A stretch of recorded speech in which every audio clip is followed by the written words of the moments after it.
कभी हार मत मानो, अपने कर्म पर विश्वास करो। मित्रों, यह कहानी एक नेवला अपनी प्यारी पत्नी नेवली को सुनाता है। नेवला कहता है, हे प्रिय, यह बहुत ही पुराने समय की बात है, जब माधवपुर नामक एक छोटा सा गांव हुआ करता था। उसी गांव में राघव नाम का एक निर्धन ग्वाला अपने वृद्ध माता जी के साथ जीवन व्यतीत करता था। उसके पिता का साया बचपन में ही सिर से उठ चुका था, जिसके कारण उसकी मां ने ही कठिन परिश्रम करके उसे पाला पोसा और खुद का भी भरण पोषण किया। किंतु समय किसी के लिए नहीं ठहरता और अब वृद्धावस्था के कारण उसकी मां के लिए मेहनत मजदूरी कर पाना संभव नहीं रहा। वह आए दिन राघव से कहा करती, बेटा, अब तुझे कोई ना कोई काम धंधा करना चाहिए। वैसे भी अब तू छोटा नहीं रहा, बल्कि बड़ा हो चुका है। राघव अपनी मां की बात सुनकर चिंता में पड़ गया और बोला, मां, लेकिन मुझे कोई काम करना आता ही नहीं, फिर भला कौन मुझे काम पर रखेगा। इस पर उसकी मां झुंझला कर बोली, बेटा, यह तो मैं नहीं जानती कि तू कौन सा काम करेगा, लेकिन मैं तुझे ना जाने कितनी बार समझा चुकी हूँ कि कभी जाकर किसानों के खेतों में देख, वे कैसे परिश्रम कर रहे हैं, और सीखने का प्रयास कर। चरवाहों के साथ जाओ और जानने की कोशिश करो कि वे गाय बैलों को चराने का कार्य कैसे करते हैं। साहूकार की दुकान पर जा और समझ कि वह अपना व्यवसाय किस तरह से संभालता है। जमींदार के घर जाकर देख कि वे किस प्रकार अपनी जमींदारी को चलाते हैं। परंतु तुझे तो इन बातों से कोई लेना देना नहीं। तू तो बस घरों के अंदर जाकर उनकी स्त्रियों के कामों में दिलचस्पी लेता रहा है, उनके छोटे मोटे कामों में हाथ बटाता रहा है और उनके इशारों पर टहलते रहा है। अब तो तू बड़ा हो गया है, ऐसे में वे भी तुझे अपने घरों में कोई काम नहीं देंगे। अब सभी के घरों में उनकी बेटियां सयानी हो चुकी हैं, उनकी बहुएं आ चुकी हैं और वही घर के सभी कामकाज संभाल रही है। इसलिए अगर तू अब भी उनके घरों में ताक झांक करेगा तो तुझे काम मिलने के बजाय मार अवश्य पड़ेगी। इसीलिए बेहतर होगा कि तू किसी दूसरे नगर में जाकर कुछ काम तलाश करो। दुनिया बहुत विशाल है, वहां तुझे हजारों प्रकार के काम मिल सकते हैं। जिस दिशा में भी तू कदम बढ़ाएगा, वहां काम की कोई कमी नहीं होगी। राघव ने अपनी मां की बात ध्यान से सुनी और कहा, पर मां, मुझे तो कोई काम आता ही नहीं, फिर कहीं जाकर भला क्या कर लूंगा। इस पर उसकी मां ने कड़े शब्दों में उत्तर दिया, बेटा, तुझे काम करना आता हो या ना आता हो, पर यह मत भूल कि तेरा पेट यह तर्क कभी स्वीकार नहीं करेगा कि तुझे कोई काम नहीं आता। जब तेरे पेट में भूख लगेगी तो यह तुझे खुद ब खुद सिखा देगा कि काम करना कितना आवश्यक है। अब मैं तुझे बिना कुछ किए भोजन नहीं दूंगी। जब तू अपनी मेहनत से कुछ कमा कर लाएगा, तभी तुझे खाना मिलेगा। मां की बातों से राघव को समझ आ गया कि अब उसकी मां बिना श्रम किए उसे भोजन नहीं देने वाली।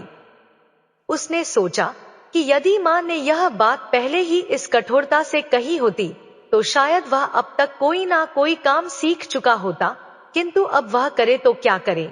इसी विचार में डूबा हुआ वह घर से निकला और गांव के साहूकार के पास पहुंचा। उसने हाथ जोड़कर निवेदन किया, हे साहूकार काका, क्या आपके पास मेरे लिए कोई काम हो सकता है। साहूकार ने उसे ऊपर से नीचे तक देखा और ठहाका लगाकर बोला, बेटा, काम की तो मेरे पास कोई कमी नहीं, पर तुझसे कोई काम होगा ही नहीं, क्योंकि तेरा स्वभाव तो मर्दों के काम करने का नहीं है। तू तो स्त्रियों के कामों में अधिक रुचि रखता है। वैसे भी अब मेरे घर में बहू आ चुकी है, तो साहूकारनी को भी तेरी कोई आवश्यकता नहीं रही। मेरा सुझाव है कि तू गांव के जमींदार के पास जा। उनके यहाँ बहुत से बेकार के काम पड़े रहते हैं। बिना मतलब के वे धान की बोरियां इस कोठी से उस कोठी में रखवाते रहते हैं। शायद वहां तुझे कुछ काम मिल जाए। राघव को यह सुनकर निराशा हुई, क्योंकि वह पहले से ही जानता था कि जमींदार उसे कोई काम नहीं देगा। जमींदार तो हमेशा यही कहता था, राघव बेटा, चाची के पास ही रहा कर, उसकी कोई जरूरत हो तो उसकी सहायता कर दिया कर। लेकिन अब कई वर्षों से वह उधर गया ही नहीं था। जमींदार की बेटी सुरभि भी अब बड़ी हो चुकी होगी। और स्वयं अपनी माँ का ध्यान रख रही होगी। ऐसे में अब वहाँ उसकी कोई आवश्यकता नहीं रह गई थी। राघव पूरे दिन गांव में इधर उधर भटकता रहा, परंतु उसे कहीं भी कोई काम नहीं मिला। जब शाम को वह निराश होकर घर लौटा तो उसकी माँ गुस्से से बोली, मैंने तुझसे पहले ही कह दिया था कि गांव में तुझे कोई काम नहीं मिलने वाला, फिर भी तू बेकार इधर उधर भटक कर वापस चला आया। मैं तुझे बिना कमाई के घर में घुसने नहीं दूंगी। अब मेरी बात मान और बाहर के गांवों में जा। नगर में जाकर काम खोज, वहां तुझे अवश्य ही कोई ना कोई काम मिल जाएगा। अब राघव ने मन ही मन ठान लिया कि उसकी माँ उसे घर में चैन से रहने नहीं देगी। चाहे कुछ भी हो जाए, उसे अब कहीं ना कहीं तो जाना ही पड़ेगा। आदमी की यही तो सबसे बड़ी समस्या होती है कि जब वह उम्र के पड़ाव पर पहुंचता है तो उसकी सोच विचार करने की शक्ति कम हो जाती है और वह उल्टे सीधे फैसले लेने लगता है। उसकी माँ पर भी उम्र का प्रभाव स्पष्ट रूप से दिखने लगा था, इसलिए वह अब राघव से किसी तरह का काम करने की जिद पकड़ चुकी थी। दूसरे दिन सुबह होते ही राघव ने अपनी आंखें खोली, जल्दी जल्दी तैयार हुआ और बिना किसी से कुछ कहे उत्तर दिशा की ओर बढ़ चला। वह लगातार चलता रहा, मगर उसे खुद नहीं पता था कि वह जा कहाँ रहा है। ऐसा इसलिए था क्योंकि इससे पहले उसने कभी घर छोड़कर कहीं बाहर कदम ही नहीं रखा था, इसीलिए उसे इस बात की बिल्कुल भी जानकारी नहीं थी कि आगे क्या होगा। आगे कोई और गांव है, कोई जंगल है या फिर कोई बड़ा शहर। वह बस चलता ही जा रहा था, जैसे किसी अनजान रास्ते की ओर बढ़ता जा रहा हो। रास्ते में कई छोटे बड़े गांव मिले, कुछ घने पेड़ पौधों से घिरे इलाके भी दिखाई दिए, मगर राघव ने कहीं भी रुकने की जरूरत महसूस नहीं की। उसका मन बस आगे बढ़ते जाने का ही था। जब सूरज ढलने लगा और आकाश में हल्की हल्की अंधकार की परछाइयां उभरने लगी, तब उसने सोचा कि अब उसे किसी भी नजदीकी गांव में ठहर जाना चाहिए। अगर वह इसी तरह आगे बढ़ता रहा तो रात का घना अंधेरा हो जाएगा और आगे क्या मिलेगा यह कहना मुश्किल होगा। हो सकता है कि आगे कोई घना जंगल हो, और जंगल में रात के समय चलना तो और भी ज्यादा खतरनाक साबित होगा। राघव ने अपनी गति थोड़ी तेज कर दी ताकि कोई गांव जल्दी मिल जाए और वह रात गुजार सके, लेकिन दुर्भाग्य से आगे को कोई गांव नहीं मिला, बल्कि अब घने और भयावह जंगल की शुरुआत हो चुकी थी। चारों ओर अंधकार फैल चुका था और दूर दूर तक पेड़ों के अलावा कुछ भी नजर नहीं आ रहा था। यह देखकर राघव का दिल तेजी से धड़कने लगा। उसे एहसास हुआ कि उससे बहुत बड़ी भूल हो गई है। उसे पिछले गांव में ही रुक जाना चाहिए था, जहां उसे कम से कम किसी घर का सहारा मिल सकता था, मगर अब जब वह जंगल के अंदर आ चुका था तो वापस लौटना भी संभव नहीं लग रहा था और आगे बढ़ना भी किसी खतरे से खाली नहीं था। राघव असमंजस में पड़ गया कि आखिर वह करे तो क्या करे। कई विचार उसके मन में उमड़ घुमड़ रहे थे, लेकिन आखिरकार उसने हिम्मत जुटाई और जंगल में और अंदर जाने लगा। कुछ ही दूरी तय करने के बाद उसकी आंखें चमक उठी। उसे वहां एक घर नजर आया। उसे ऐसा लगा जैसे किसी ने उसके जीवन की सबसे बड़ी समस्या का समाधान कर दिया हो। उसने ईश्वर को मन ही मन धन्यवाद दिया कि कम से कम कोई इंसानी बस्ती यहाँ भी है। उसे यकीन हो गया कि शायद इस घर में उसे रात गुजारने के लिए आश्रय मिल सकता है। वह जल्दी जल्दी कदम बढ़ाकर उस घर के पास पहुंचा।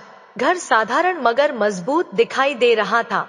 उसने चारों ओर नजर दौड़ाई और पाया कि वहां कोई आदमी मौजूद नहीं था, केवल एक जवान लड़की उस घर में अकेली थी।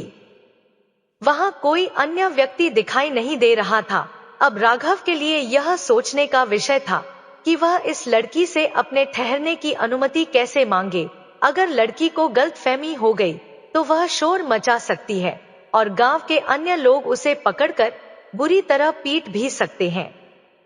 जिंदगी भी अजीब पहेलियों से भरी हुई है। एक समस्या समाप्त नहीं होती कि दूसरी उसके सामने आकर खड़ी हो जाती है। राघव बहुत देर तक उस घर के बाहर खड़ा होकर विचार करता रहा। वह उलझन में था कि यदि इस समय किसी ने उसे इस तरह रात के अंधेरे में एक लड़की के घर के सामने खड़ा देख लिया तो उसकी मुश्किलें और बढ़ सकती हैं। कुछ देर सोचने के बाद उसने निश्चय किया कि जो भी अंजाम हो वह लड़की से ही रुकने की अनुमति मांगेगा। हिम्मत जुटाकर राघव घर के अंदर गया और हाथ जोड़कर बोला, देवी जी, मैं एक साधारण मुसाफिर हूँ। चलते चलते रात हो गई और मैं इस जंगल में फंस गया हूँ। मुझे शहर जाना था मगर रास्ते में यह जंगल पर गया और मैं भटक कर यहाँ आ पहुंचा हूँ। कृपया मुझ पर दया कीजिए और मुझे बस एक रात के लिए ठहरने की जगह दे दीजिए। आपकी इस कृपा के लिए मैं जीवन भर आभारी रहूंगा। लड़की ने राघव को ध्यान से देखा। सामने खड़ा यह युवक गजब का सुंदर और आकर्षक था। लड़की के मन में विचार आया कि काश उसका विवाह इसी युवक से हो जाता तो उसका जीवन धन्य हो जाता। मगर अगले ही पल उसे अपनी सोच पर झटका लगा और वह स्वयं से कहने लगी कि आखिर मैं क्या सोच रही हूँ। अगर पिता ने इसे मेरे घर में देख लिया तो वे इसे जिंदा नहीं छोड़ेंगे और शायद गुस्से में मुझे भी दंड दे दे। आदमी की जिंदगी भाग्य पर ही निर्भर करती है। यदि भाग्य में कुछ ना लिखा हो तो सामने रखा भोजन भी इंसान के हाथ नहीं आता। उसके घर में खुद चलकर इतना सुंदर युवक आया है मगर वह उससे प्रेम तो क्या कोई सामान्य बातचीत भी नहीं कर सकती।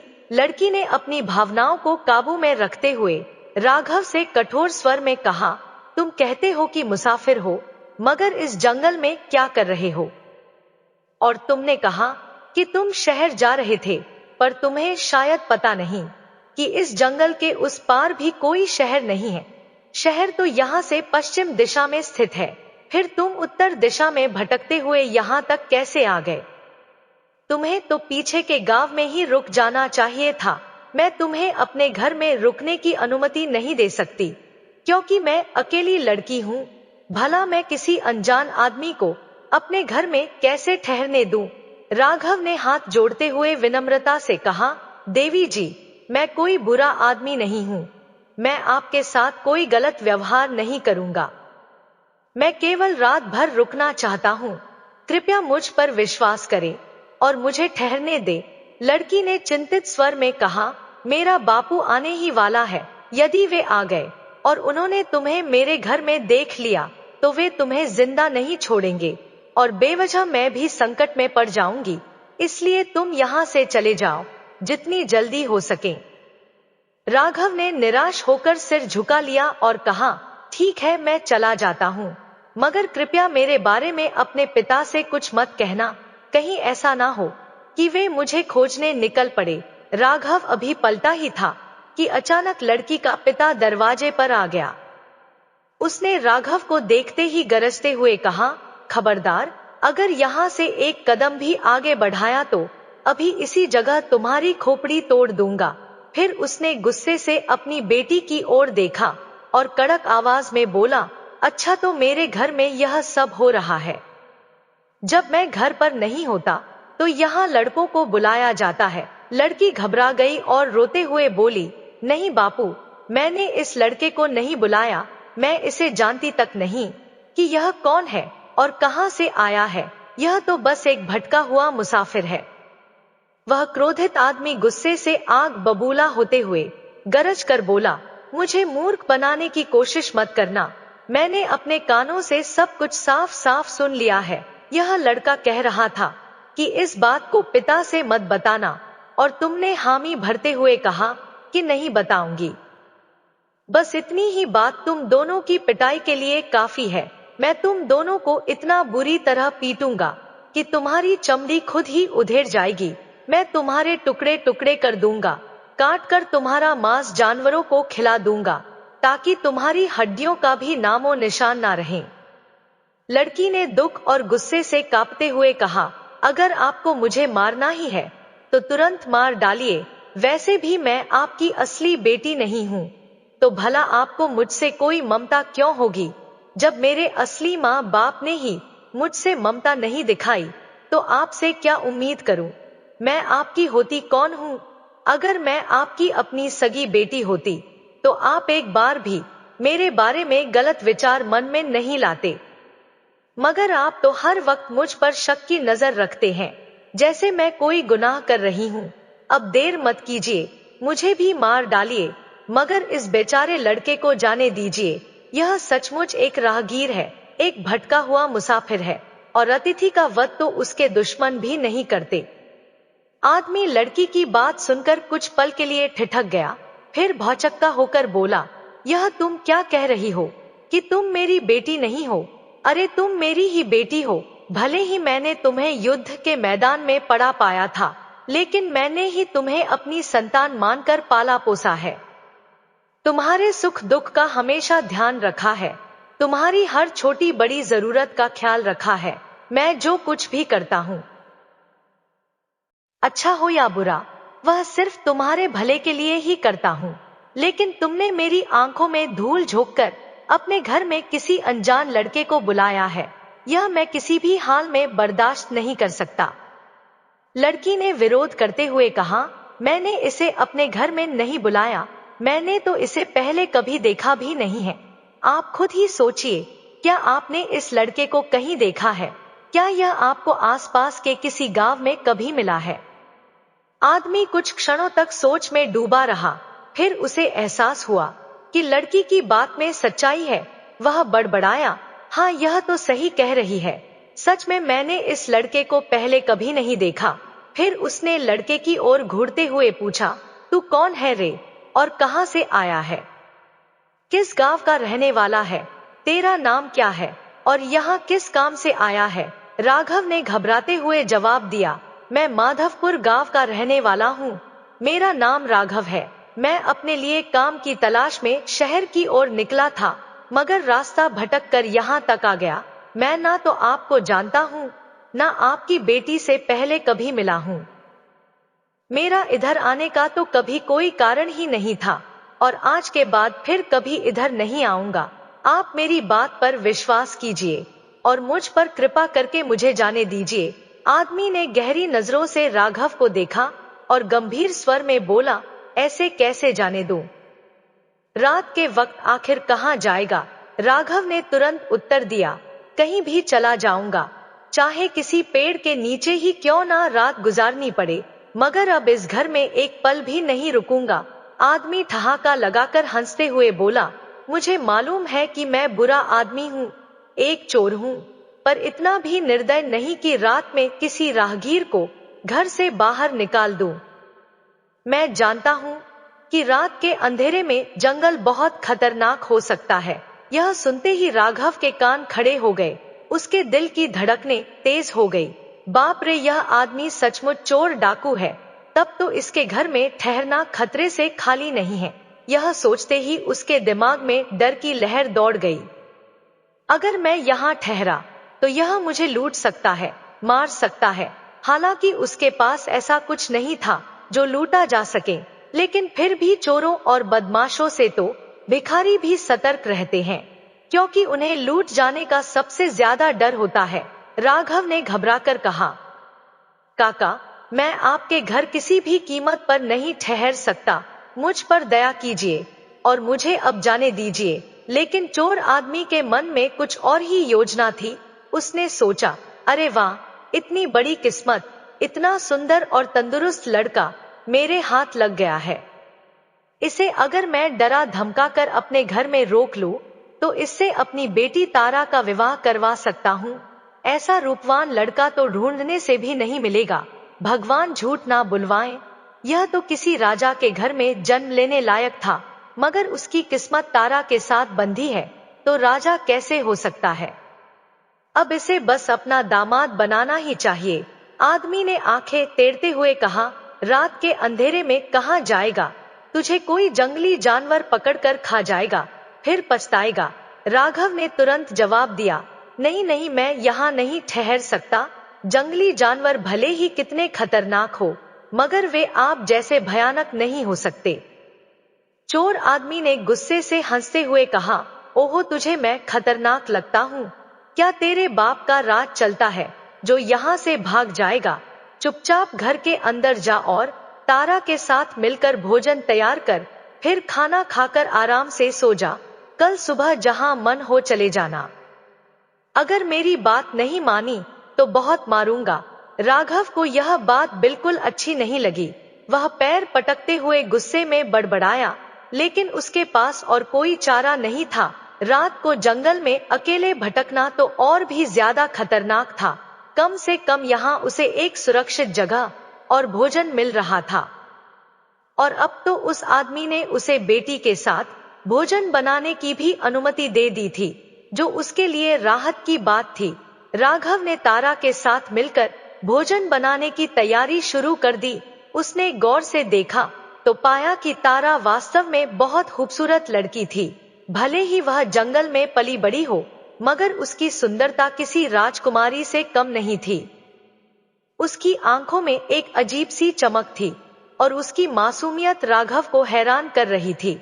राघव सोचने लगा, यह लड़की जंगल में पैदा हुई, यही पली बड़ी, मगर इसकी सुंदरता किसी रानी से कम नहीं है। राघव मन ही मन तरह तरह की बातें सोच रहा था। वह विचारों के समुद्र में गोते लगाते हुए खुद से कहने लगा, अगर उसे कोई अच्छी नौकरी मिल जाती, वह पैसा कमाने लगता, तो यह तारा उसके लिए एक उपयुक्त जीवन संगिनी साबित हो सकती थी। मगर यह सब तो भाग्य का खेल है। किस्मत अगर साथ ना दे तो हाथ में आया लड्डू भी छीनकर कोई और ले उड़ता है। दुनिया में हर इंसान को उसकी मनपसंद पत्नी नहीं मिला करती, और अक्सर जिसे वह दिल से चाहता है वही उसे कभी नसीब नहीं होती। उसने अपने मन को यह सोचकर समझा लिया कि आखिर तारा एक चोर की बेटी है, और उसके बारे में सोचकर खुद को तकलीफ देना बिल्कुल बेकार है। इस मन का भी अजीब हाल है। जहां भी कोई सुंदर लड़की देखता है, वहीं उसे अपना मानने की जिद पकड़ लेता है। लेकिन अगर इंसान मन के कहे पर चलने लगे तो उसे हर रोज 1000 जूते खाने पड़ेंगे। और फिर इस तारा का पिता तो एक शातिर चोर है। अगर उसे जरा भी कोई गलत शंका हो गई तो बिना पलक झपकाए काट डालेगा। मेरा क्या है, आज की रात यहाँ गुजर रही है, कल की रात कहाँ बितानी पड़ेगी, इसका कोई भरोसा नहीं। यही सब सोचते सोचते राघव खाना खाकर सो गया। उधर चोर अपनी बेटी तारा के पास आया और धीमे स्वर में बोला, बेटी, यह राघव बहुत ही खूबसूरत और हट्टा कट्टा नौजवान है। मैंने इसे तेरे लिए पसंद कर लिया है, पर यह अपने मन का मालिक है। हमारे कहने से यहाँ रुकने वाला नहीं है। लेकिन अगर तुम चाहो और पहल करो तो यह कहीं नहीं जा पाएगा। तारा चौंक गई और विरोध करते हुए बोली, नहीं नहीं, मैं इस झमेले में नहीं पड़ने वाली। मुझे आपकी मार नहीं खानी, और ना ही उस बेचारे को पिटवाना चाहती हूँ। चोर ने समझाते हुए कहा, अरे पगली, इतनी नादान मत बनो। ऐसे मौके बार बार नहीं आते, वह भी बिना किसी मेहनत के।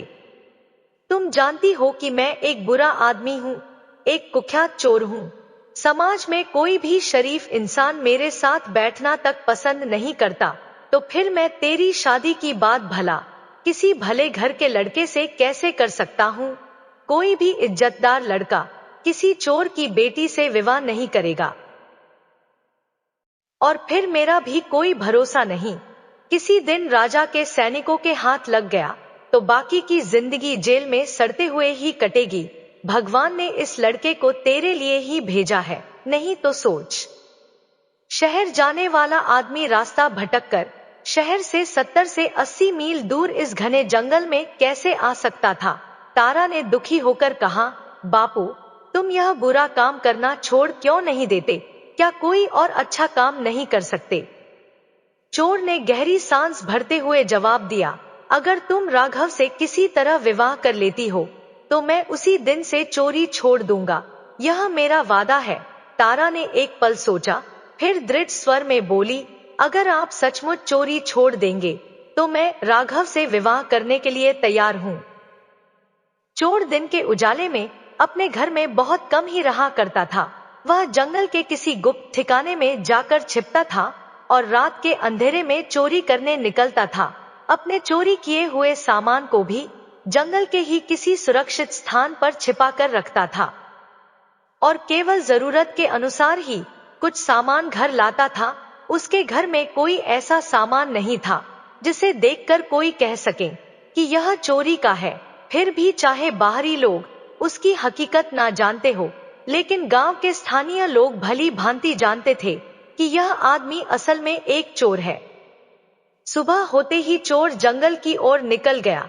इधर जैसे ही राघव की नींद खुली, वह झटके से उठकर खड़ा हो गया। उसकी नजर सामने खड़ी तारा पर पड़ी। वह विनम्रता से बोला, हे देवी, आपका बहुत बहुत धन्यवाद, जो आपने मुझे अपने घर में एक रात के लिए शरण दी। अब मैं चलता हूँ। तारा ने मुस्कुराकर कहा, आप ऐसे कैसे चले जाएंगे? आप अभी कहीं नहीं जा सकते। राघव चौंक गया। क्यों, ऐसा क्या हुआ? तारा ने हल्की मुस्कान के साथ कहा, आप खुद समझ जाइए कि मुझे क्या हो गया है। और ताज्जुब की बात यह है कि आपको कुछ भी महसूस नहीं हुआ। राघव ने सिर झटकते हुए कहा, नहीं, मुझे तो कुछ भी महसूस नहीं हुआ। तारा ने उसे चुनौती भरे लहजे में कहा, अच्छा तो अपने दिल पर हाथ रखकर सच सच बताइए, क्या आपको सच में कुछ भी नहीं हुआ? राघव ने घबराकर कहा, नहीं, मैं ऐसी किसी भी बात के बारे में सोच भी नहीं सकता। मुझे तुम्हारे पिता के हाथों पिटना नहीं है। तारा ने मुस्कुराकर कहा, अब मेरे पिता तुम्हें कुछ नहीं कहेंगे। उन्होंने मुझे इजाजत दे दी है कि अगर मुझे राघव पसंद है तो मैं उससे विवाह कर सकती हूँ।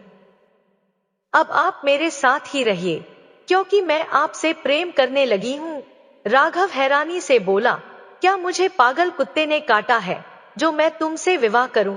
ना मेरे पास कोई स्थायी ठिकाना है, ना कोई नौकरी धंधा। मैं तो अभी रोजगार की तलाश में निकला हूं। अभी तो मैं मरने के बारे में भी नहीं सोच सकता। विवाह तो बहुत दूर की बात है। तारा ठंडी सांस भरते हुए बोली, मैंने कब पूछा कि आपका परिचय क्या है? आपके पास घर है या नहीं, बंगला है या नहीं, खेत है या नहीं? यह सब बातें वह लड़कियां पूछती है जिन्हें दौलत से प्यार होता है। मुझे धन दौलत की कोई परवाह नहीं। मुझे सिर्फ आपसे प्रेम है, और अगर हम साथ होंगे तो मेहनत से कमाकर कहीं भी 2 वक्त की रोटी खा लेंगे। राघव ने अपना सिर पकड़ लिया और तेज स्वर में कहा, नहीं, मैं तुम्हारी बातों में नहीं आने वाला। मैं जा रहा हूँ। नाराजगी जताते हुए तारा बोली, ठीक है, अगर तुम यहाँ रुकना नहीं चाहते तो कोई बात नहीं। अगर तुम्हें मैं पसंद नहीं हूँ तो भी मुझे कोई शिकायत नहीं, मगर जाने से पहले मेरा एक छोटा सा काम कर दो। राघव ने सहमति जताते हुए कहा, हाँ बोलो, आखिर तुम्हारे घर में एक रात बिताने का एहसान मुझ पर है, तो इतना तो मेरा फर्ज बनता ही है कि तुम्हारे किसी काम आ सकूं। बताओ क्या करना है? तारा गंभीर स्वर में बोली, मैं इस दरवाजे के ठीक सामने लेट जाऊंगी, तुम बस मुझे लांग कर चले जाना। राघव यह सुनते ही चौंक गया और विरोध में सिर हिलाते हुए बोला, यह तुम कैसी बातें कर रही हो? मैं किसी भी लड़की का अपमान भला कैसे कर सकता हूँ? स्त्रियां तो लक्ष्मी का रूप मानी जाती हैं, देवी स्वरूप होती हैं। राम राम, तुम्हें ऐसा बोलना भी नहीं चाहिए। तारा ने उसकी ओर तिरस्कार से देखा और व्यंग्य भरे लहजे में बोली, तुम एकदम सही कह रहे हो। लड़की सच में लक्ष्मी स्वरूपा होती है, इसलिए उसका अपमान नहीं किया जाना चाहिए, लेकिन उसके दिल को बेरहमी से तोड़ा जा सकता है। जाओ, अब मुझसे कोई बात मत करना। खुदगर्ज लोग बहुत देखे, लेकिन तुम जैसा कोई नहीं। इतना कहकर वह झटके से मुड़ी और तेजी से घर के अंदर चली गई। राघव खुद से बड़बड़ाने लगा, अरे यह मैंने क्या कर दिया? वह एक लड़की होकर मुझे खुलेआम निमंत्रण दे रही थी, मुझसे विवाह की बात कर रही थी, और मैं मूर्ख बनकर अपने ही हाथ से यह मौका गवा बैठा। अब तो वह मुझसे नाराज होकर चली गई, शायद अब मुझसे कभी बात भी ना करे। और फिर यह चोर की बेटी हुई तो क्या हुआ? मुझे कौन उसके पिता से शादी करनी थी? मैं उसे अपने साथ ले जाता, माँ भी बहुत खुश होती, मगर अब तो लगता है कि मैंने यह अनमोल अवसर हमेशा के लिए खो दिया है। अब इसे कैसे मनाऊं? कहीं वह मेरी बात भी ना सुने। राघव कुछ देर घर के बाहर खड़ा रहा, मन ही मन उधेड़-बुन में लगा रहा कि अंदर जाकर तारा से बात करे या नहीं। लेकिन तभी तारा खुद बाहर निकल आई और ताना मारते हुए बोली, अरे अभी तक नहीं गए? यहीं खड़े क्या कर रहे हो? अगर तुम यह सोच रहे हो कि इस तरह खड़े रहने से मैं तुम्हारे लिए भोजन बनाने वाली हूँ, तो यह तुम्हारी भूल है। लड़की का अपमान करने वालों के लिए अब मेरे घर में कोई जगह नहीं है। जल्दी निकल जाओ यहाँ से। हालांकि तारा यह सब ऊपरी मन से कह रही थी। जब वह पैर पटकते हुए घर के अंदर गई थी, तब उसका अपना दिल भी धड़क रहा था कि कहीं राघव सचमुच उसे छोड़कर चला ना जाए। इसी डर से उसने तुरंत ही बाहर आकर देखा। जब उसे घर के बाहर खड़ा पाया तो उसका दिल खुश हो गया। अब उसे भरोसा हो गया कि राघव कहीं जाने वाला नहीं है, इसलिए वह उसे ताने मारने लगी थी। राघव ने उसकी आंखों में झांका और धीमे स्वर में कहा, अकेला कैसे जाऊं? मेरा दिल तो तुमने अपने पास रख लिया है, चाहकर भी मेरे कदम आगे नहीं बढ़ रहे। अब तो मैं तुम्हें अपने साथ लेकर ही यहाँ से जाऊंगा। तारा ने ठंडी सांस लेते हुए कहा, अब मेरी खुशामद करने की कोई जरूरत नहीं। मैं इतनी जल्दी मानने वालों में से नहीं हूँ। मैं कभी जल्दी नाराज नहीं होती, और अब जब पहली बार किसी से नाराज होने का मौका मिला है, तो कम से कम 1-2 हफ्ते तो लगेंगे मानने में। चलो अंदर, घर के बाहर तमाशा मत करो। और हाँ, अब 1 सप्ताह तक खाना तुम्हें ही बनाना पड़ेगा।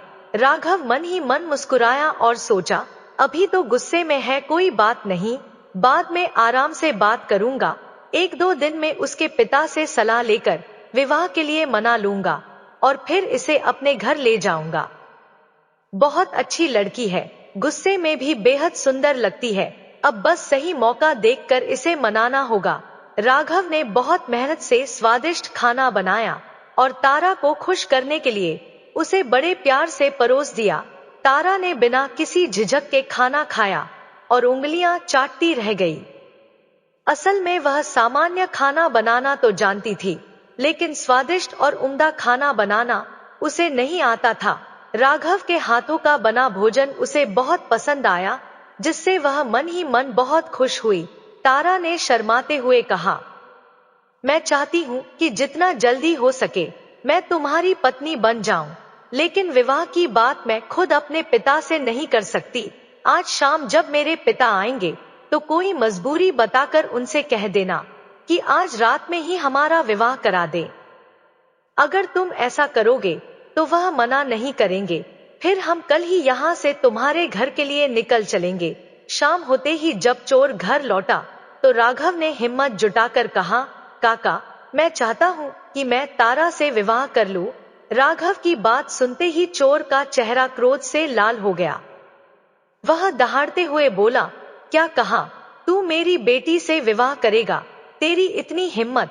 फिर वह गुस्से से तारा की ओर मुड़ा और गरज कर बोला, तारा, मेरी तलवार लेकर आओ। राघव की तो हालत खराब हो गई, उसकी सिट्टी पिट्टी गुम हो गई। उधर तारा चुपचाप घर के अंदर गई और बोली, ले आई बापू तलवार। राघव यह देखकर कांप उठा। वह मन ही मन सोचने लगा, हे भगवान, यह बाप बेटी दोनों ही बहुत खतरनाक निकले, पर बेटी तो बाप से भी ज्यादा खतरनाक है। एक बार में ही तलवार उठा लाई। अब तो यह चोर मुझे जिंदा नहीं छोड़ेगा। राघव को कोई और रास्ता नहीं सूझा, तो उसने फौरन चोर के पैरों पर गिरकर गिड़गिड़ाना शुरू कर दिया, काका, मुझसे गलती हो गई, मुझ पर दया करो, मेरी जान बख्श दो, अब कभी भूलकर भी विवाह की बात नहीं करूंगा। राघव के विवाह की बात सुनकर चोर क्रोध से आग बबूला हो गया और गरजते हुए बोला, क्या कहा? अब विवाह की बात नहीं करेगा? अरे बिना पीते तू सुधरने वाला नहीं है। अभी कुछ ही देर पहले तो शादी की बात कर रहा था और अब गिरगिट की तरह रंग बदल रहा है। राघव कांपते हुए बोला, काका, गलती से मेरे मुंह से यह बात निकल गई थी, मेरा ऐसा कोई इरादा नहीं था। उधर तारा भी इस पूरी स्थिति को देखकर चकित थी और मन ही मन सोच रही थी, हे भगवान, कैसा मूर्ख आदमी मेरे भाग्य में आया है।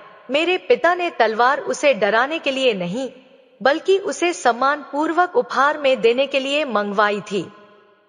वह चाहते थे कि राघव पहले इस तलवार को हाथ में थाम ले और यह शपथ ले कि जब तक वह जीवित रहेगा तब तक मेरी रक्षा करेगा, मुझे किसी भी प्रकार का कष्ट नहीं पहुंचने देगा।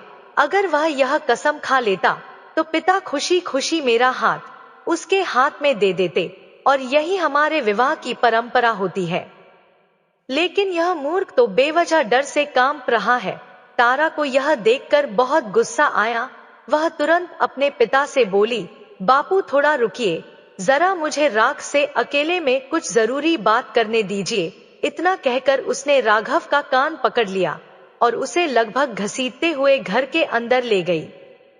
राघव उसके हाथों से बचने की कोशिश करता हुआ गिड़गिड़ाने लगा, अरे मुझे छोड़ दो, मेरी जान बख्श दो, मुझसे जो भी गलती हो गई है उसके लिए माफ कर दो। तारा ने झुंझलाकर उसके कान में फुसफुसाया, तुम यह कैसी मूर्खता कर रहे हो? तुम्हें समझ में नहीं आ रहा कि मेरे पिता ने तलवार तुम्हें मारने के लिए नहीं बल्कि तुम्हें सम्मान पूर्वक देने के लिए मंगवाई थी।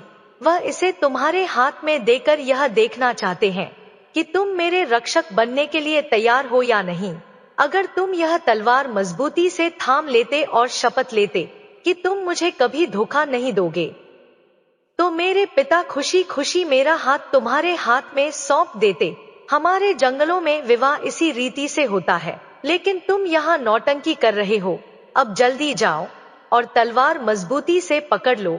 राघव तारा की बात सुनकर गुस्से में आ गया और लपक कर बोला, अरे तुमने यह बात पहले क्यों नहीं बताई? मैं दिन भर तुम्हारे साथ घर में था, लेकिन एक बार भी तुमने मुझे इस परंपरा के बारे में नहीं समझाया। अब मेरी इतनी बेइज्जती हो गई और मैं यहाँ मूर्ख बना खड़ा हूँ। तारा ने उसकी बातें अनसुनी करते हुए जल्दी से कहा, अब बहस करने का समय नहीं है, तुरंत मेरे पिता के पास चलो, क्योंकि उनके स्वभाव का कोई भरोसा नहीं। अगर उनका मन एक बार बदल गया तो सारा खेल बिगड़ जाएगा। राघव मन में भय और उत्सुकता के मिश्रित भाव लेकर चोर के पास पहुंचा। चोर ने उसे कड़ी नजरों से देखा और बिना कुछ कहे तलवार उसके हाथ में पकड़ाकर गरज कर बोला, अब इस तलवार को मजबूती से थाम लो और यह शपथ लो कि तुम मेरी बेटी की रक्षा करोगे, उसे कभी धोखा नहीं दोगे और उसे जीवन भर खुश रखोगे। राघव अब पूरी तरह स्थिति को समझ चुका था। उसने पूरी निष्ठा और विश्वास के साथ तलवार को कसकर पकड़ लिया और सच्चे मन से हर शर्त स्वीकार कर ली। यह देखकर चोर ने अपनी बेटी तारा का हाथ राघव के हाथ में रख दिया और गर्व से कहा, अब तारा तुम्हारी पत्नी हुई। अब तुम इसे अपने साथ अपने घर ले जा सकते हो, लेकिन कभी कभी इसे लेकर मुझसे मिलने जरूर आना। अगर चाहो तो जितने दिन भी यहाँ रहना चाहो रह सकते हो, या फिर कल सुबह अपने घर के लिए निकल सकते हो। राघव ने हाथ जोड़कर कहा, काका, मैं कल सुबह ही अपने गांव लौटना चाहता हूँ, बस आप हमें आशीर्वाद दें कि हम हमेशा सुखी रहे। चोर ने उन्हें स्नेहपूर्वक आशीर्वाद दिया और अपने घर के अंदर चला गया। उस रात राघव और तारा पति पत्नी के रूप में पहली बार एक ही कमरे में रहे। दोनों के जीवन का यह नया अध्याय था। सुबह होते ही राघव अपनी पत्नी तारा के साथ गांव के लिए रवाना हो गया। दिन भर की यात्रा के बाद जब वह अपने घर पहुंचा तो रात हो चुकी थी। उसकी माँ फूलवती खाना खाकर सोने की तैयारी कर रही थी कि अचानक राघव अपनी नवविवाहिता पत्नी को लेकर घर में दाखिल हुआ। फूलवती अपनी बहू को देखकर खुशी से झूम उठी। वह अपने बेटे को भी देखकर फूले नहीं समा रही थी। उसने मुस्कुराते हुए कहा, बेटा, मुझे तुझसे कभी कोई नौकरी करने या कमाने की उम्मीद नहीं थी। मेरे पास इतना धन है कि सारी उम्र बैठे बैठे खाएं तो भी वह खत्म नहीं होगी, लेकिन मैं वह धन तुझे नहीं देना चाहती थी, उसे मैं अपनी बहू को ही सौंपना चाहती थी। राघव यह सुनकर हैरान रह गया और चकित होकर बोला, तो माँ, तुमने मुझे घर से दूर इसलिए भेजा था ताकि मैं बहू लेकर आऊं, क्योंकि जब तक मैं गांव में था तब तक शादी करने का नाम भी नहीं ले रहा था, लेकिन जरा सा गांव से दूर गया और चांद जैसी बहू लेकर आ गया। फूलवती मुस्कुराई और घर के आंगन में एक जगह खुदाई शुरू कर दी। कुछ ही देर में उसने वहां से एक पुराना संदूक निकाला। जब राघव ने उस संदूक के अंदर झांका तो उसकी आंखें फटी की फटी रह गई।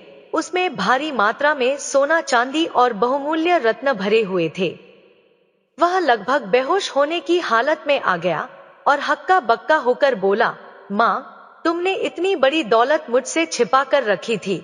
तुम खुद भी दूसरों के घर काम करती रही और मुझे भी दर दर भटकने दिया। आखिर ऐसा क्यों किया? फूलवती गंभीर स्वर में बोली, बेटा, यह एक बहुत बड़ा रहस्य है। उचित समय आने पर मैं तुम्हें इस धन का रहस्य जरूर बताऊंगी, लेकिन अभी मेरा पहला कर्तव्य मेरी बहू की देखभाल करना है। पहले उसे हर तरह की खुशियां देनी है। राघव अब अपने घर में चैन से रहने लगा। जल्द ही उसने अपने लिए एक सुंदर और बड़ा घर बनवा लिया। उसके जीवन में स्थिरता और समृद्धि आने लगी। कुछ ही समय बाद वह पिता भी बन गया। उसके घर में एक पुत्र का जन्म हुआ, जिसने उसकी खुशी को और भी बढ़ा दिया। राघव ने जंगल के पास एक उपजाऊ खेत भी खरीद लिया और वहीं पर एक गौशाला भी बनवाई। इस तरह उसके संघर्षों का अंत हुआ और खुशियों से भरी एक नई शुरुआत हुई। यह देखकर अजीब लगने लगा कि राघव अब ज्यादातर रातें गौशाला में ही बिताने लगा था। वह पहले की तरह कभी घर नहीं आता था। यह वही राघव था जो अपनी पत्नी तारा से बेइंतहा प्यार करता था। लेकिन अब तो महीनों बीत गए, फिर भी उसने एक बार भी घर की चौखट पार नहीं की थी। यहाँ तक कि वह अपने नन्हे बच्चे को देखने भी नहीं आता था। तारा के मन में धीरे धीरे चिंता गहराने लगी कि आखिर ऐसा क्या हुआ जो राघव ने घर आना ही छोड़ दिया। एक दिन जब यह बेचैनी उसे हो रही थी, तो उसने अपनी सास फूलवती से कहा, माताजी, मेरे मन में एक अजीब सी शंका जन्म ले रही है। राघव ना जाने क्यों घर नहीं आ रहे हैं। लगता है कि वह किसी दूसरी औरत के चक्कर में पड़ गए हैं। उनके व्यवहार में जो बदलाव आया था, वह तारा को बिल्कुल अच्छा नहीं लग रहा था।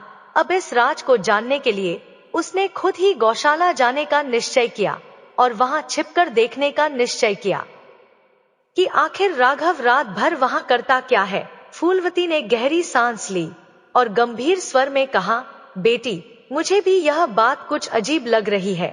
तेरी शंका शायद गलत नहीं है। जरूर कुछ ना कुछ गड़बड़ चल रही है। अगर समय रहते कुछ नहीं किया गया तो तेरा सुहाग खतरे में पड़ सकता है। तू खुद इस रहस्य से पर्दा उठा और अपने ने घर को बर्बाद होने से बचा ले। तारा ने उसी समय तय कर लिया कि वह इस रहस्य का पता लगाएगी। दिन के समय जब राघव गौशाला में नहीं था, तब वह वहां चुपचाप जाकर एक कोने में छिप गई। धीरे धीरे शाम ढली और रात गहराने लगी। कुछ समय बाद राघव जंगल से अपनी गायों को लेकर वापस आया और रोज की तरह उन्हें खूंटे से बांधने लगा। फिर वह वहीं एक कोने में लेटकर सो गया। आधी रात के समय जब सब कुछ शांत था, तभी तारा ने देखा कि सफेद वस्त्र पहने एक रहस्यमय स्त्री चुपचाप गौशाला में दाखिल हुई। उसकी चाल अजीब थी, जैसे वह हवा में तैरती हुई आ रही हो। वह सीधे राघव के पास पहुंची और उसके कान में कुछ फुसफुसाने लगी। तभी राघव अचानक जागा और जैसे किसी सम्मोहन में आ गया हो, वह बिना कुछ सोचे समझे उस स्त्री के पीछे पीछे चल दिया। तारा चौंक गई। उसने फौरन अपनी जगह से निकलकर उनका पीछा करना शुरू कर दिया। वह देखना चाहती थी कि राघव इस रहस्यमय स्त्री के साथ कहां जा रहा है और क्यों। लेकिन कुछ ही दूरी तक पीछा करने के बाद अचानक वे दोनों अंधेरे में गायब हो गए। तारा इधर उधर देखने लगी, लेकिन उसे कुछ भी दिखाई नहीं दिया। ऐसा लगा जैसे वे दोनों हवा में घुलकर ओझल हो गए हो। हाथ मलते हुए वह गौशाला में वापस लौटी और गहरी सोच में डूब गई।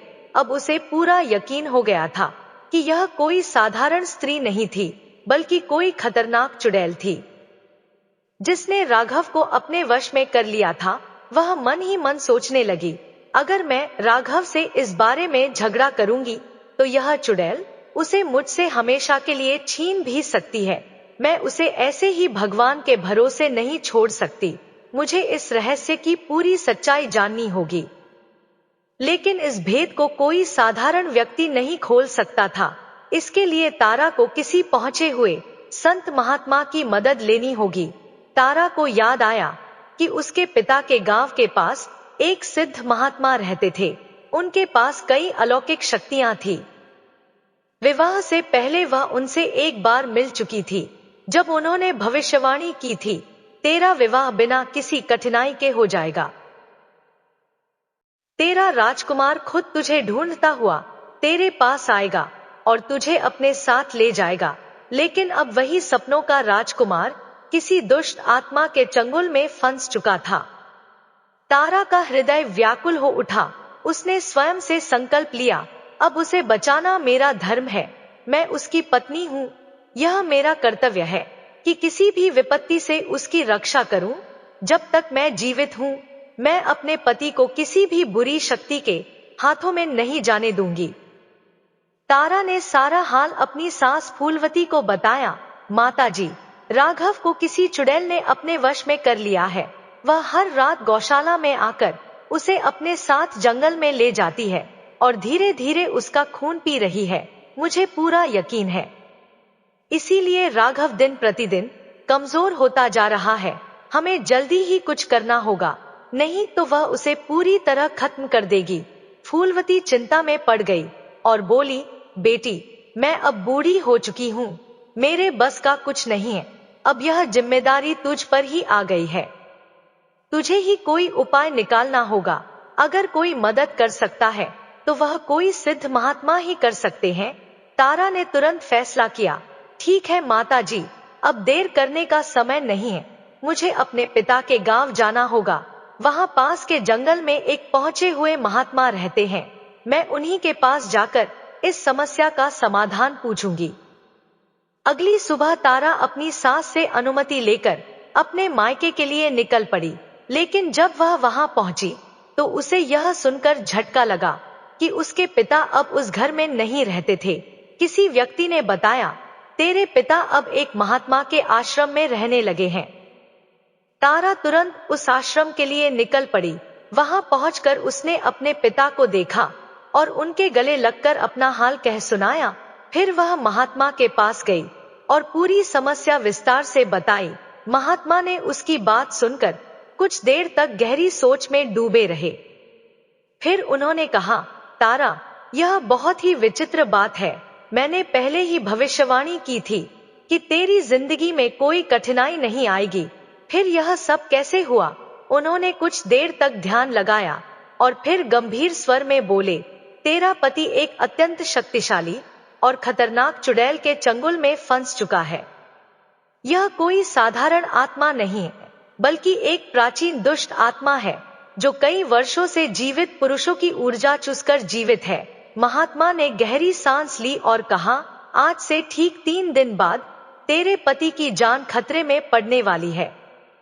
अगर इस बार वह चुड़ैल उसे अपने साथ ले गई तो फिर वह कभी वापस नहीं आएगा।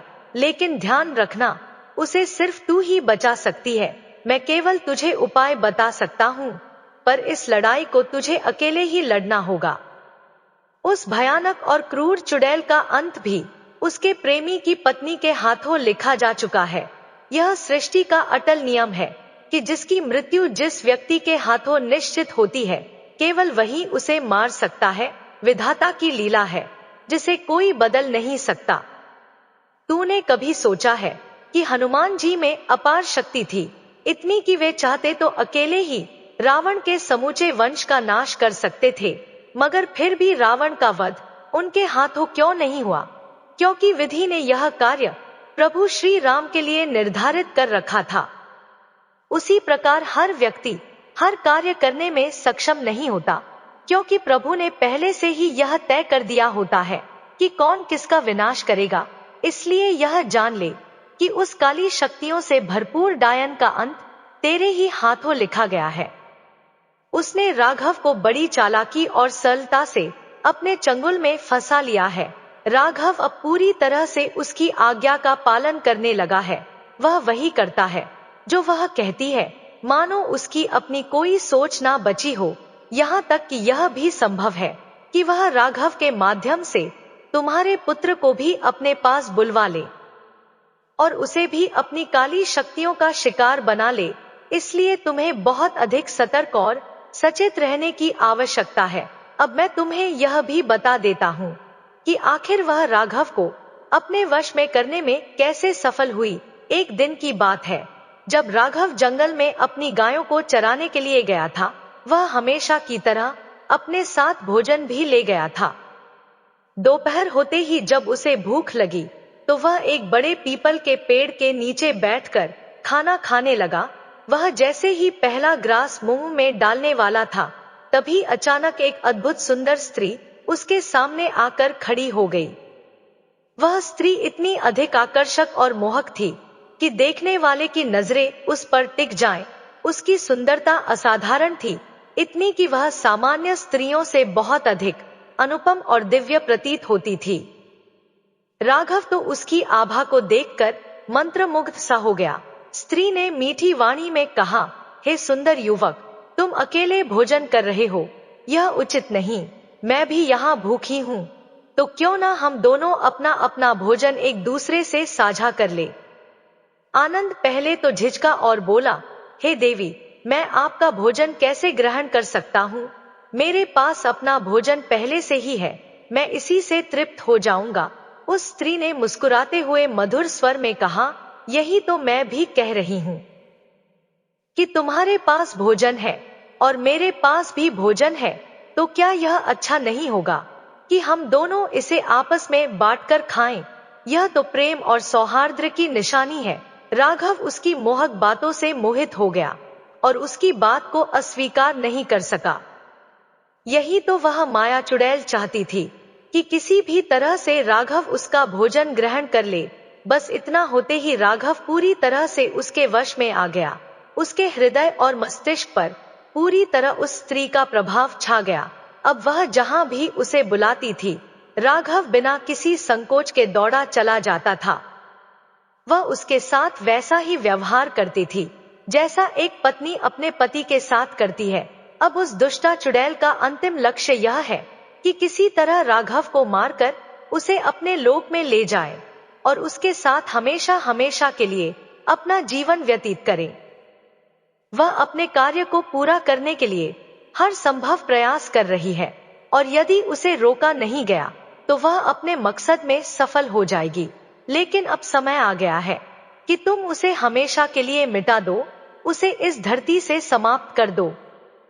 तारा ने महात्मा की बातें सुनकर गंभीर स्वर में कहा, बाबा, यदि यह सच है तो कृपया मुझे कोई उपाय बताइए ताकि मैं उस राक्षसी को समाप्त कर सकूं। बिना किसी उपाय के मैं कुछ नहीं कर पाऊंगी। महात्मा ने कुछ देर ध्यान लगाया और फिर बोले, बेटी, मेरे पास एक अत्यंत सिद्ध ताबीज है जो हर बुरी शक्ति से तुम्हारी रक्षा करेगा। यह ताबीज अनेक साधनाएं के बाद तैयार किया गया है और इसमें अपार शक्तियां हैं। इसे अपने गले में धारण कर लो, यह तुम्हारी हर समस्या का समाधान करेगा। उन्होंने आगे समझाया, जब भी तुम किसी दुष्ट शक्ति का नाश करना चाहो तो इस ताबीज को अपने दाहिने हाथ में पकड़ लेना और इसे आदेश देना, हे ताबीज की शक्ति, इस दुष्ट आत्मा का नाश कर दो। जिस भी दुष्ट का अंत तुम चाहोगी, यह ताबीज उसे नष्ट कर देगा। लेकिन एक बात ध्यान रखना, जब तुम्हें लगे कि अब इस ताबीज की जरूरत नहीं है तो इसे मेरे पास लौटा देना, और यदि तुम चाहो तो इसे जीवन भर अपने पास रख सकती हो। लेकिन इसके लिए रोज इसकी पूजा करनी होगी। इसके बाद महात्मा ने गंभीर स्वर में कहा, अब जाओ बेटी, अब समय नष्ट मत करो। इस कार्य में जितनी देर होगी खतरा उतना ही बढ़ता जाएगा। तुम्हारे लिए विलंब करना बिल्कुल भी उचित नहीं होगा। तारा ने महात्मा द्वारा दिया गया ताबीज अपने गले में पहन लिया और फिर महात्मा तथा अपने पिता से विदा लेकर अपने घर के लिए रवाना हो गई। घर पहुंचने पर उसने अपनी सास फूलवती से कहा, माता जी, मैं उपाय लेकर आ चुकी हूँ। अब मैं आज ही उस डायन का अंत कर दूंगी। आज शाम को मैं गौशाला में जाकर अपने पति को वापस लाने की कोशिश करूंगी और यदि वह चुड़ैल वहां आई तो उसे वहीं खत्म कर दूंगी। शाम होते ही तारा अपने पति के लिए भोजन लेकर गौशाला पहुंची। राघव उसे वहां देखकर चौंक गया। उसने हैरानी से पूछा, तुम यहाँ कैसे आ गई? तुम तो कभी गौशाला में नहीं आती। आज अचानक तुम्हें क्या हो गया जो यहाँ चली आई हो?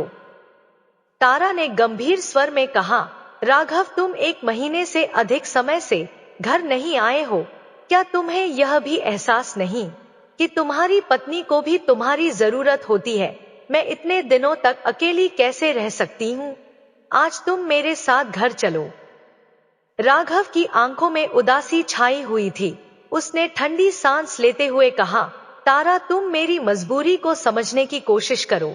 मैं अब घर नहीं आ सकता, मुझे भूल जाओ, अब मैं तुम्हें कभी नहीं मिल सकता। तारा ने दृढ़ता से कहा, यह तुम कैसी बात कर रहे हो राघव? मैं तुम्हें भूल जाऊं? यह तो असंभव है। मैं जीवन भर तुम्हारे साथ रहूंगी, चाहे जो भी हो जाए। राघव ने भारी स्वर में कहा, तारा, मेरी बात समझने की कोशिश करो। मेरे कारण तुम्हारी जान को बड़ा खतरा हो सकता है। मैं एक बहुत बड़ी मुसीबत में फंस चुका हूँ, जिससे निकल पाना मेरे लिए मुश्किल हो गया है। इसलिए तुम मुझसे दूर चली जाओ और मुझे मेरे हाल पर छोड़ दो। तारा ने गहरी सांस लेते हुए जवाब दिया, मैं तुम्हारी धर्म पत्नी हूँ, जीवन संगिनी हूँ। मैंने हर परिस्थिति में तुम्हारा साथ निभाने का व्रत लिया है। मुझे तुमसे कोई भी शक्ति अलग नहीं कर सकती, चाहे वह मृत्यु ही क्यों ना हो। आधी रात बीत चुकी थी जब उसने देखा कि एक रहस्यमयी स्त्री उजले वस्त्र धारण किए हुए वहां आ गई। यह वही स्त्री थी जो प्रतिदिन राघव के पास आती थी, लेकिन आज जब उसने राघव के साथ एक अन्य स्त्री को देखा तो उसका चेहरा क्रोध से तमतमा उठा। तारा को अब और देर करना उचित नहीं लगा। उसने तुरंत अपने गले में पहना हुआ ताबीज उतारकर अपने दाहिने हाथ में पकड़ लिया और दृढ़ स्वर में आदेश दिया, हे शक्ति, इस दुष्टा का अंत कर दो, इसे जलाकर भस्म कर दो। तारा के इतना कहते ही ताबीज से एक तेजस्वी ज्योति प्रकट हुई और देखते ही देखते उस मायावी डायन को जलाकर राख कर दिया। लेकिन तारा का क्रोध अभी शांत नहीं हुआ था। उसने पुनः ताबीज को हाथ में लेकर आदेश दिया, हे शक्ति, इस जंगल में जितनी भी दुष्ट आत्माएं, चुड़ैल और राक्षस निवास करते हैं, उन सबका संहार कर दो। ताबीज से एक प्रचंड ऊर्जा निकली जो जंगल की ओर तेजी से चली गई। लगभग आधे घंटे बाद वह लौटी, जिससे यह स्पष्ट हो गया कि जंगल की समस्त बुरी शक्तियों का अंत हो चुका है। अब तारा ने ताजीब से प्रार्थना की, हे शक्ति, अब मेरे पति को पहले जैसा बना दो, उनका मस्तिष्क शुद्ध कर दो, ताकि वह मुझसे पूर्ववत प्रेम और स्नेह करें। तारा की बात समाप्त होते ही ताबीज से एक दिव्य प्रकाश निकला, जिसने सीधे राघव के हृदय में प्रवेश कर लिया। अचानक राघव की आंखें खुल गई, मानो वह गहरी नींद से जागा हो। उसने भावुक होकर तारा की ओर देखा और कहा, तारा, मुझे क्षमा कर दो। मैं महीनों से तुम्हें छोड़कर इस मायावी चुड़ैल के वश में था। मुझे नहीं पता था कि तुम इतनी शक्तिशाली हो कि तुमने अपनी शक्ति से इस दुष्ट आत्मा का नाश कर दिया। अब मैं तुम्हें कभी छोड़कर नहीं जाऊंगा। राघव ने अपनी पत्नी के हाथ थामे और उसके साथ घर लौट आया। अगली सुबह जब वे अपनी माता के पास पहुंचे तो उनकी मां ने एक रहस्य से पर्दा उठाया। उन्होंने कहा, बेटा, आज तक मैंने एक राज तुमसे छुपा कर रखा था, लेकिन अब उसे बताने का समय आ गया है। हमारे आंगन में जो पुराना संदूक पड़ा है वह मेरा नहीं है। वह संदूक तुम्हारी शादी से एक दिन पहले तारा के पिता लेकर आए थे। राघव और तारा दोनों आश्चर्यचकित होकर माँ की ओर देखने लगे। माँ ने आगे कहा, तारा के पिता ने अपनी जीवन भर की सारी कमाई इस संदूक में रखकर हमें सौंप दी थी, ताकि तुम्हारे नए जीवन की शुरुआत अच्छी हो सके। तारा यह सुनकर स्तब्ध रह गई। उसकी आंखें नम हो गई। वह हमेशा से अपने पिता को गलत समझती थी, क्योंकि जब उसकी विदाई हुई थी तब उन्होंने उसे एक नया वस्त्र तक नहीं दिया था और उसे पुराने वस्त्रों में विदा कर दिया था। लेकिन आज उसे अपने पिता की असली सच्चाई और उनका त्याग समझ में आ गया। उसे यह भी ज्ञात था कि जिसे वह पिता समझती और मानती थी वह उसका जन्मदाता नहीं था, बल्कि उसे गोद लेने वाला पिता था। लेकिन अब उसे यह एहसास हुआ कि पालने वाला पिता जन्मदाता से भी बड़ा होता है। तारा को अपने पिता पर गर्व हो आया। उसे याद आया कि उसके पिता ने कहा था, बेटी तुम्हारी शादी हो जाए तब मैं संसार के सभी मोह माया को त्याग कर साधु बन जाऊंगा। उसके बाद मैं कभी कोई गलत कार्य नहीं करूंगा। और वास्तव में वे अपने वचन के अनुसार गृहस्थ जीवन त्याग कर संन्यास की राह पर चले गए थे। इस सत्य का ज्ञान होने के बाद तारा और राघव एक दूसरे को देखकर मुस्कुराए। उन्होंने संकल्प लिया कि अब वे हमेशा एक दूसरे का साथ निभाएंगे। राघव और तारा अपने सुखी और शांतिपूर्ण दाम्पत्य जीवन में वापस लौट आए, जहां प्रेम, विश्वास और पारिवारिक सुख की ज्योति हमेशा प्रज्वलित रही। मित्रों, इस कहानी में तारा अपने पति राघव के प्रति अटूट प्रेम और विश्वास रखती है। उसने हर परिस्थिति में अपने पति का साथ निभाया और अंततः उसे बचाने में सफल रही। मित्रों, धैर्य और साहस बनाए रखना बहुत महत्वपूर्ण है। तारा ने हार नहीं मानी और पूरे आत्मविश्वास के साथ मायावी शक्ति का सामना किया। बुराई पर अच्छाई की जीत। यह कहानी हमें सिखाती है कि चाहे कितनी भी बड़ी बुरी शक्ति क्यों ना हो, सच्चाई और अच्छाई की जीत हमेशा होती है। मित्रों, महात्मा द्वारा दिए गए ताबीज का सही उपयोग कर तारा ने न केवल अपने पति को बचाया, बल्कि पूरे जंगल से बुरी शक्तियों को खत्म कर दिया। परिवार और रिश्तों की अहमियत। तारा को जब अपने पिता के त्याग और स्नेह का पता चला, तो उसने महसूस किया कि माता पिता का प्रेम अमूल्य होता है, चाहे वे जन्मदाता हो या पालनकर्ता। कर्तव्य निभाने का संकल्प। तारा और राघव ने अंत में संकल्प लिया कि वे हमेशा एक दूसरे का साथ निभाएंगे, जो यह दर्शाता है कि हर रिश्ते में समर्पण और जिम्मेदारी जरूरी होती है। मित्रों, इस कहानी का मुख्य संदेश यह है कि सच्चा प्रेम, निडरता और अच्छाई हमेशा बुराई पर विजय प्राप्त करती है।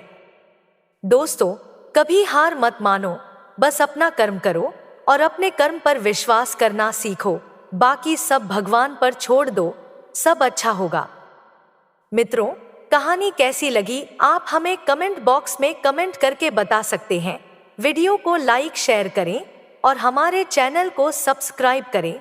धन्यवाद।